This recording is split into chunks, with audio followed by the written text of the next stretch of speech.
مشرکین نے بھی ترتیب قائم کی۔ پھر دونوں فوجیں آمنے سامنے آئی اور مشرکین کی طرف سے طلحہ بن ابو طلحہ عبدری، جسے مسلمان لشکر کا مینڈا کہا کرتے تھے، دعوت مبارزت دیتے ہوئے نکلا۔ حضرت زبیر رضی اللہ تعالی عنہ تیزی سے لپکے اور مہلت دیے بغیر اس کے اونٹ پر جا چڑھے، پھر اسے لے کر کودے اور اس کو ذبح کر ڈالا۔ یہ منظر دیکھ کر آپ صلی اللہ علیہ وسلم نے فرت مسرت سے نعرے تکبیر بلند کی۔ اب عام حملہ شروع ہو گیا۔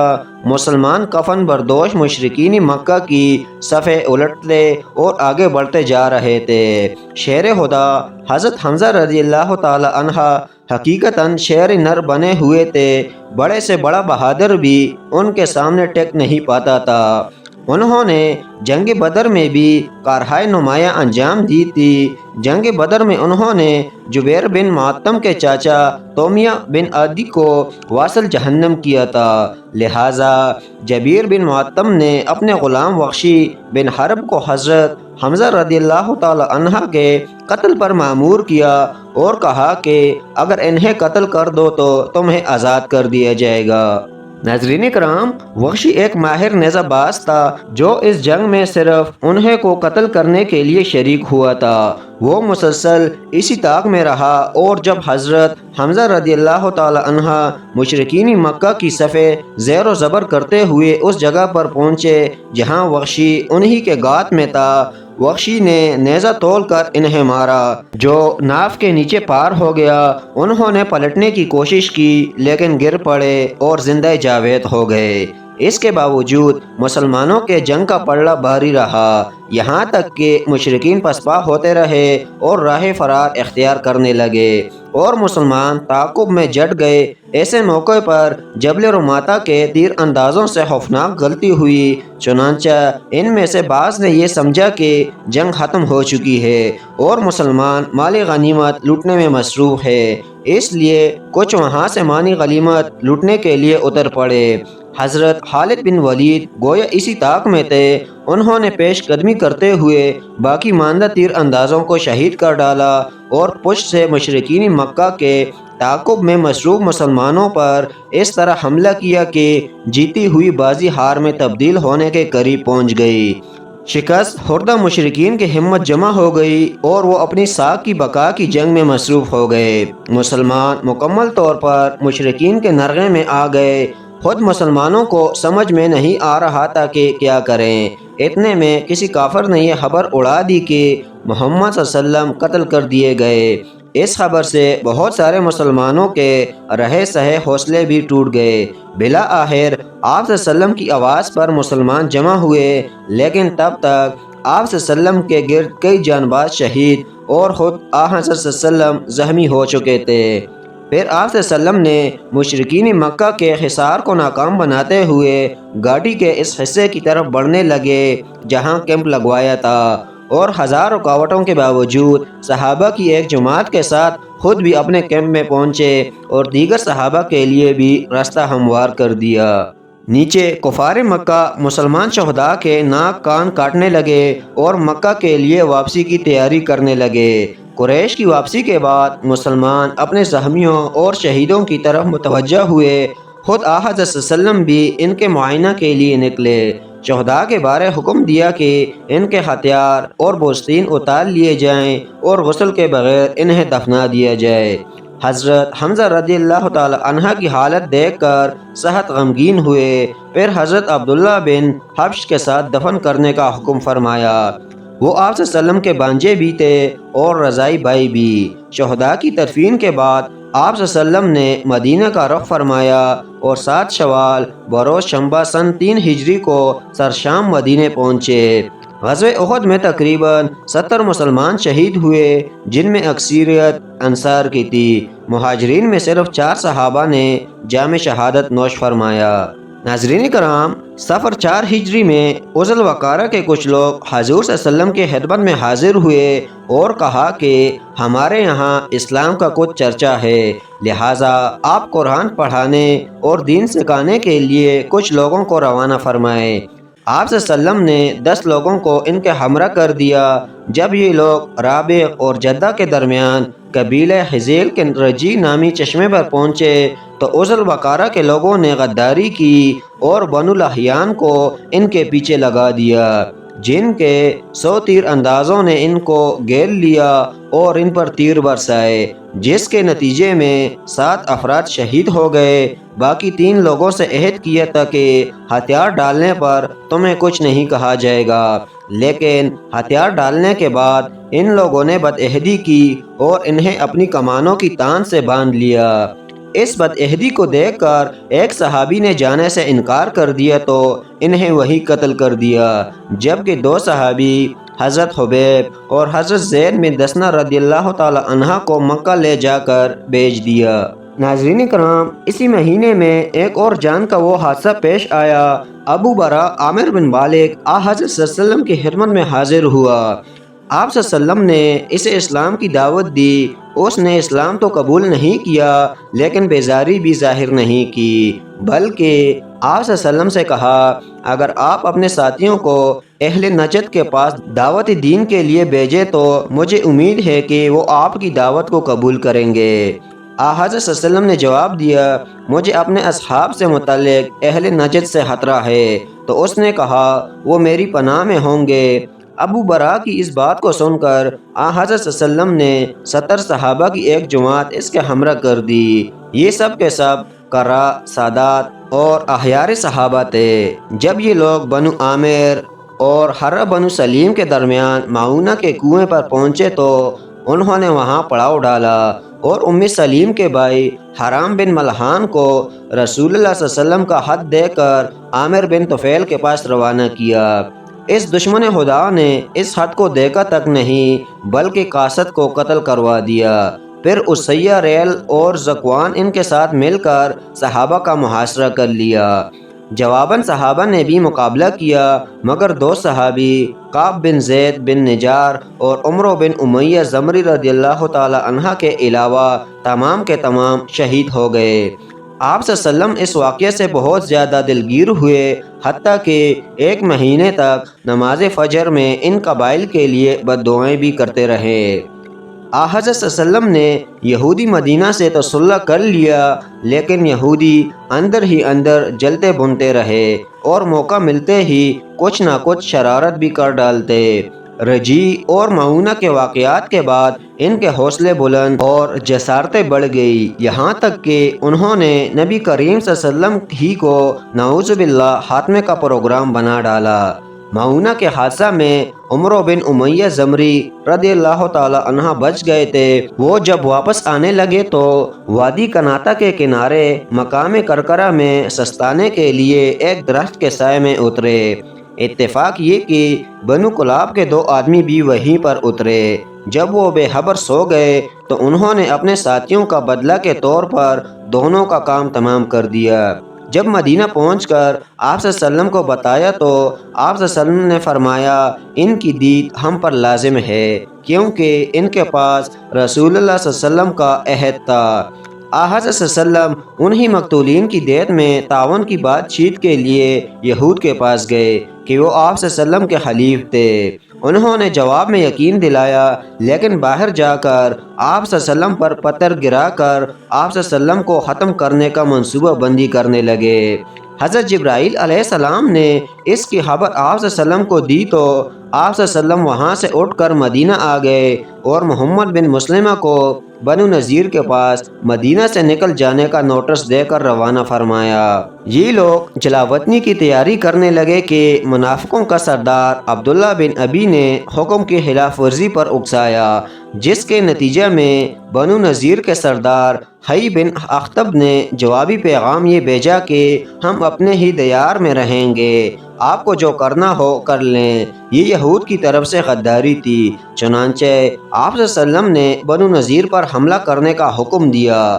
بنو نذیر کو اپنے مضبوط قلعوں پر ناز تھا، چنانچہ وہ قلعہ بند ہو گئے۔ آپ صلی اللہ علیہ وسلم نے 15 دنوں تک ان کا محاصرہ کیا اور ان کے باغوں کو کاٹنے اور جلانے کا حکم دیا۔ بلا آخر بنو نذیر مجبور ہو کر اور امن کے خواستگار ہوئے۔ آپ صلی اللہ علیہ وسلم نے انہیں مدینہ خالی کرنے کے لیے 10 دن کی مہلت دی اور آلات حرب و ضرب کے علاوہ جس قدر سامان لے جا سکتے ہوں لے جائیں۔ بنو نذیر کے اکثر افراد خیبر میں جا کر مقیم ہو گئے، جبکہ کچھ دیار شام کی طرف روانہ ہو گئے۔ یہ ربیع الاول 4 ہجری میں پیش آیا۔ ناظرین کرام، بنو نذیر کی جلاوطنی کے کچھ ماہ بعد ماحول پرسکون رہا۔ پھر جمادی الاول کے ابتدائی دنوں میں حضرت صلی اللہ علیہ وسلم کو یہ اطلاع ملی کہ بنو محارب اور بنو ثعلبہ جنگ کے لیے تیاریاں کر رہے ہیں۔ حضرت صلی اللہ علیہ وسلم 400 صحابہ کرام رضی اللہ تعالی عنہ کے ہمراہ نجد کی طرف روانہ ہوئے، لیکن آپ صلی اللہ علیہ وسلم کی آمد سن کر وہ پہاڑوں میں بھاگ گئے۔ اس غزوے کو غزوات ذات الرقاع کہا جاتا ہے۔ رقاعی چتیڑوں کو کہا جاتا ہے۔ چلتے چلتے صحابہ کرام رضی اللہ تعالی عنہ کے پیر زخمی ہو گئے تھے، جس سے انہوں نے پیروں پر چتیڑے باندھے۔ اسی وجہ سے اس غزوے کو غزوہ ذات الرقاع یعنی چتیڑوں والا غزوہ کہا جاتا ہے۔ ناظرین کرام، قبیلہ حذا کا ایک خاندان بنو المستلق کہلاتا تھا۔ یہ خاندان مدینہ سے 9 منزل دور مقام مرصی میں آباد تھا۔ چونکہ یہ پورا قبیلہ قریش کا حلیف اور دوست تھا، اس لیے بنو المستلق کے سردار حارث بن ابی ضرار نے قریش کا اشارہ پا کر مدینہ پر چڑھائی کرنے کی تیاریاں شروع کی۔ حضرت صلی اللہ علیہ وسلم کو جب اس کی خبر پہنچی تو مزید تحقیق کے لیے حضرت زید بن حصیب رضی اللہ تعالی عنہ کو روانہ کیا۔ انہوں نے آ کر خبر کی تصدیق کی۔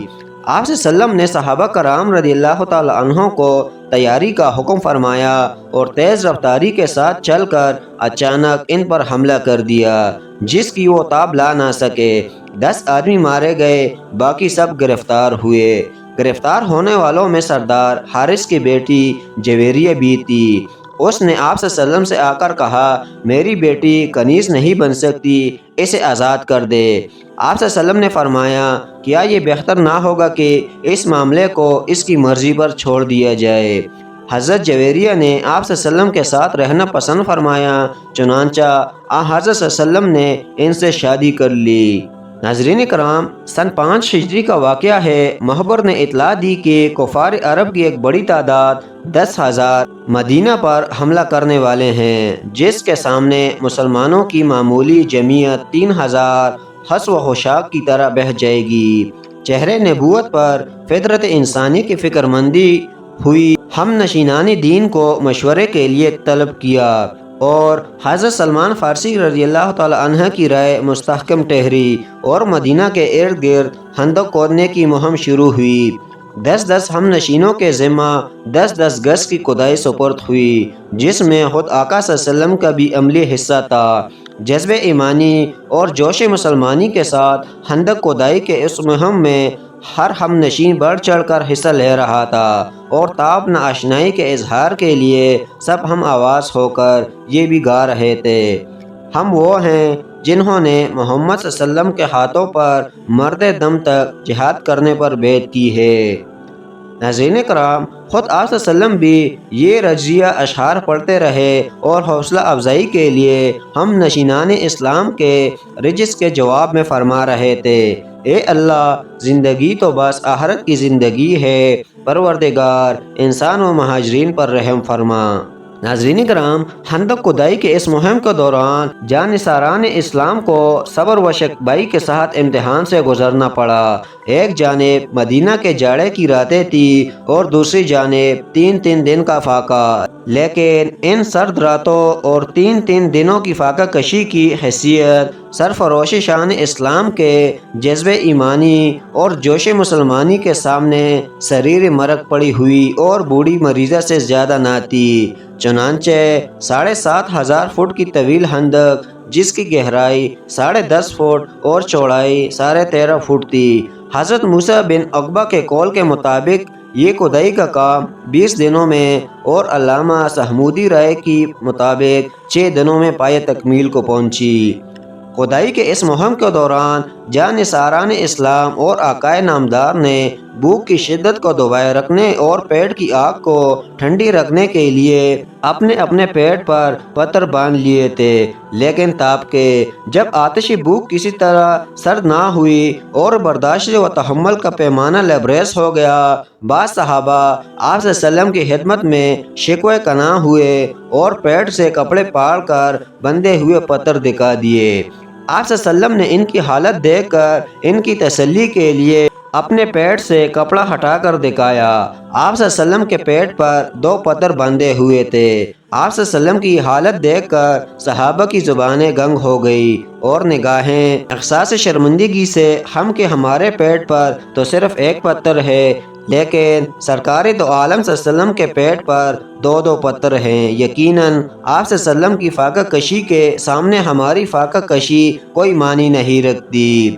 ناظرین کرام، خندق کی کھدائی کا کام فاقہ کشی کے ساتھ ساتھ جاری تھا کہ ایک روز جابر رضی اللہ تعالی عنہ نے آپ صلی اللہ علیہ وسلم کی خدمت میں حاضر کو ہو کر عرض کیا، یا رسول اللہ، تھوڑا سا آٹا اور بکری کا ایک بچہ گھر پر ہے، آپ 1-2 لوگوں کے ساتھ تشریف لا کر تناول فرما لے۔ لیکن آپ صلی اللہ علیہ وسلم نے خندق کھودنے والوں میں عام منادی کرا دی کہ حضرت جابر کے یہاں دعوت ہے، اور حضرت جابر رضی اللہ تعالی عنہ سے فرمایا، میں جب تک نہ آؤں سالن چولہے سے نہ اتارا جائے اور نہ ہی آٹے کو ہاتھ لگایا جائے۔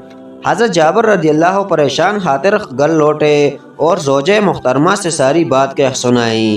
زوجہ نے انہیں تسلی دی کہ جب آپ صلی اللہ علیہ وسلم نے دعوت کی منادی کرائی ہے تو آپ کیوں پریشان ہوتے ہیں، بس آپ صلی اللہ علیہ وسلم کے حکم پر عمل کیا جائے۔ آپ صلی اللہ علیہ وسلم نے اپنے تمام رفقا کے ساتھ حضرت جابر رضی اللہ تعالی عنہ کے گھر تشریف لائے، روٹی توڑ کر اس پر گوشت رکھ کر صحابہ کو دیتے جاتے، دینے کے بعد تنور اور چولہے کو کپڑے سے ڈھک دیتے، یہاں تک کہ معجزانہ طور پر تمام رفقائے خندق شکم سیر ہو گئے اور گوشت اور روٹی بچ رہا تو آپ صلی اللہ علیہ وسلم نے فرمایا، تم بھی کھاؤ اور لوگوں کو ہدیہ بھی کرو کہ قحط سالی کا زمانہ ہے۔ مسلمان خندق کھود کر ابھی فارغ ہی ہوئے تھے کہ کفار قریش 10,000 لشکر لے کر دامن احد میں خیمہ زن ہوئے۔ آپ صلی اللہ علیہ وسلم بھی مقابلہ آرائی کے لیے اپنے 3,000 جان نثاروں کے ساتھ نکل پڑے اور کوہ صلہ کے جوار میں پڑاؤ کیا۔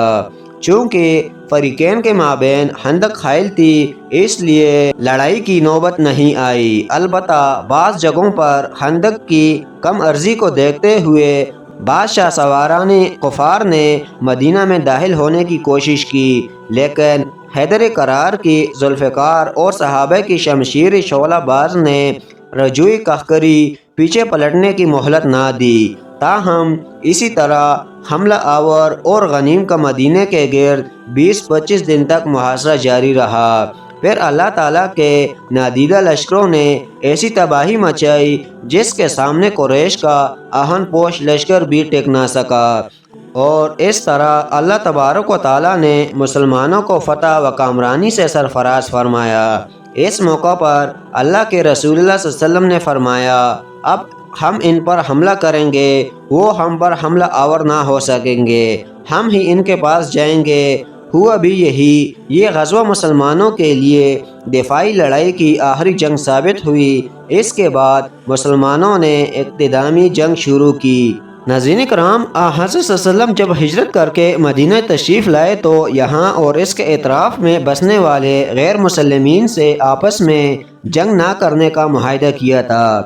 اسی معاہدے کے خلاف ورزی کے نتیجے میں بنو نذیر کو جلا وطن کیا گیا۔ بنو نذیر کی جلا وطنی کے بعد مدینہ سے قریب آباد دوسرا یہودی قبیلہ بنو قریظہ سے آپ صلی اللہ علیہ وسلم نے معاہدہ کا تجدید کیا، لیکن غزوہ احزاب کے موقع سے بنو نذیر کے جلا وطن سردار حی بن اخطب نے بہلا پسلا کر معاہدہ کی خلاف ورزی پر آمادہ کر لیا، جس کے نتیجہ میں وہ بھی اس غزوے میں شریک ہوئے۔ حضرت صلی اللہ علیہ وسلم نے احزاب سے فراغت کے بعد صحابہ کرام رضی اللہ تعالی عنہ کا حکم فرمایا کہ ابھی ہتھیار نہ اتارے اور قریظہ کی طرف روانہ ہو۔ وہ لوگ بھی جنگ کے لیے تیار بیٹھے تھے، اس لیے اپنی عہد شکنی کی معافی تلافی نہیں کی۔ مسلمانوں کی فوج نے تقریباً 1 ماہ تک ان کا محاصرہ کیا، بلا آخر انہوں نے یہ درخواست پیش کی کہ حضرت سعد بن معاذ رضی اللہ تعالی عنہ جو فیصلہ کر دے ہمیں منظور ہے۔ حضرت سعد رضی اللہ تعالی عنہ نے تورات کے مطابق یہ فیصلہ فرمایا کہ لڑنے والے قتل کیے جائیں، عورتیں اور بچے قید ہوں، اور مال و اسباب کو مالی غنیمت قرار دیا جائے۔ اس فیصلہ کی تکمیل کی گئی اور اس طرح معاہدہ کی خلاف ورزی کرنے والے بنو قریظہ کا خاتمہ ہوا۔ آپ صلی اللہ علیہ وسلم نے اپنے آزاد کردہ غلام زید کو متبنی لے پالک بنا لیا تھا، جس کا تصور زمانہ جاہلیت میں حقیقی بیٹے کا تھا۔ حضرت صلی اللہ علیہ وسلم نے ان کے ساتھ اپنی پھوپھی ذات بہن زینب کا نکاح کرایا تھا، لیکن ان دونوں میں نبھ نہیں سکی اور طلاق واقع ہو گئی۔ اب آپ صلی اللہ علیہ وسلم نے متبنی کے سلسلے میں حقیقی بیٹے کے تصور کو ختم کرنے کا ارادہ فرمایا اور اس کے پیش نظر حضرت زینب رضی اللہ تعالی عنہا سے نکاح فرمایا۔ یہ واقعہ بھی سن 5 ہجری میں پیش آیا۔ ناظرین کرام، سیرت النبی کا واقعہ ابھی جاری ہے۔